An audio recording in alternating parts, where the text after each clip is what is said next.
राम मंदिर बन गया, लेकिन सीता माता हम लोग के यहाँ जन्म हुई मिथिला में, लेकिन सीता माता का मंदिर नहीं बना था।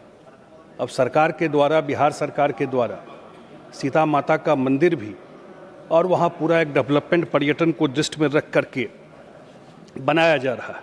एक चीज़, क्योंकि हम लोग पूर्वी राज्यों से आते हैं और हमेशा उस पर टिप्पणी होता है, लेकिन आदरणीय प्रधानमंत्री जी ने पिछले 11 साल में एक जो रिमार्केबल काम किया वो है कि जो 25 करोड़ लोगों को जो गरीबी रेखा से ऊपर उठाया।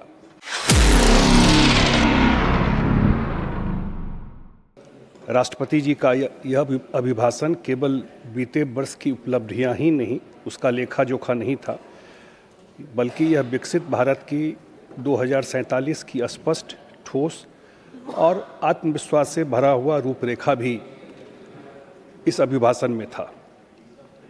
खास करके उन्होंने जो अपने अभिभाषण की शुरुआत भारत की सांस्कृतिक चेतना और ऐतिहासिक स्मृतियों से की, वंदे मातरम के 150 वर्ष पूरा होने पर, गुरु तेग बहादुर जी का शहीदी पर, बिरसा मुंडा जी, सरदार पटेल और भूपेन हजारिका जैसे महापुरुषों का स्मरण यह बताता है कि सरकार विकास के साथ विरासत को भी ध्यान में रखती है। मैं बिहार से आता हूँ, राम मंदिर बन गया, लेकिन सीता माता हम लोग के यहाँ जन्म हुई मिथिला में, लेकिन सीता माता का मंदिर नहीं बना था।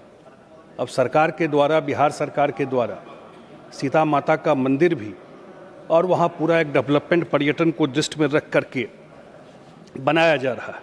एक चीज़, क्योंकि हम लोग पूर्वी राज्यों से आते हैं और हमेशा उस पर टिप्पणी होता है, लेकिन आदरणीय प्रधानमंत्री जी ने पिछले 11 साल में एक जो रिमार्केबल काम किया वो है कि जो 25 करोड़ लोगों को जो गरीबी रेखा से ऊपर उठाया।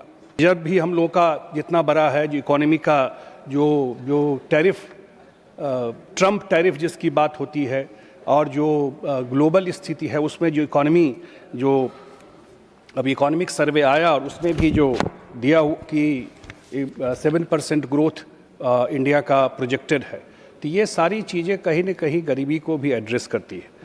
पिछले दशक में जो सबसे बड़ा दूसरा काम जो मुझे लगा, जो राष्ट्रपति महोदया के अभिभाषण में था, 4 करोड़ जो गरीबों के लिए पक्के घर बने। पिछले साल ही 32 लाख नए घर उनको दिए गए, और मुझे लगता है कि बिहार जैसे प्रदेश में जहाँ से हम लोग आते हैं, बड़ा इसका बेनिफिट ज़मीन पर हुआ है लोगों को। प्रधानमंत्री जी जब विभिन्न कार्यक्रमों में जाते रहे बिहार में, जिनको वो पक्के घर मिले, वो मंच पर आकर के जब अपना चाबी लेकर के घर का जाते थे, तो जो एक चेहरे पे उनका एक संतोष का भाव मिलता था, तो वो एक बड़ा ग्राउंड पर दिखाई पड़ रहा है।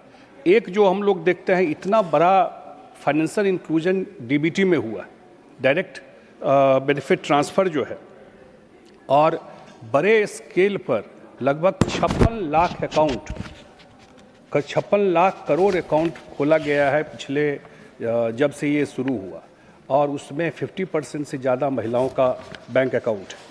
तो उनका भी एक मेजर इंक्लूजन हुआ है। हम लोग अपने स्टेट में देख रहे हैं कि जितना पैसा आप ट्रांसफ़र करते हैं, कोई प्रिविलेज नहीं है, सीधा मोबाइल में बटन दबाए और सीधा उनके अकाउंट में सारा पैसा ट्रांसफ़र हो जाता है, और ग्राउंड पे उसका जो ग्रामीण इकोनॉमी में जो स्पेंडिंग है अब दिखाई पड़ रहा है नीचे जब गांव में जाते हैं। इसी तरह 350 मिलियन टन से ज़्यादा खाद्यान्न का रिकॉर्ड उत्पादन हुआ है भारत में, और 100 मिलियन टन तो पिछले एक दशक में भारत में खाद्यान्न उत्पादन बढ़ा है। राइस उत्पादन में जिसकी चर्चा हो रही थी, 150 मिलियन टन, दुनिया का नंबर 1 कंट्री इंडिया हो गया है राइस के, चावल के उत्पादन में। उसी तरह मछली के उत्पादन में भी 7% से ज़्यादा हो गया। ये सारा आदरणीय राष्ट्रपति जी के अभिभाषण का पार्ट था। और उसी तरह भारत विश्व का सबसे बड़ा दूध का दूसरा सबसे बड़ा दूध का उत्पादन का ये हो गया है, और वैश्विक उत्पादन में ऑलमोस्ट 25% योगदान भारत का रहा है।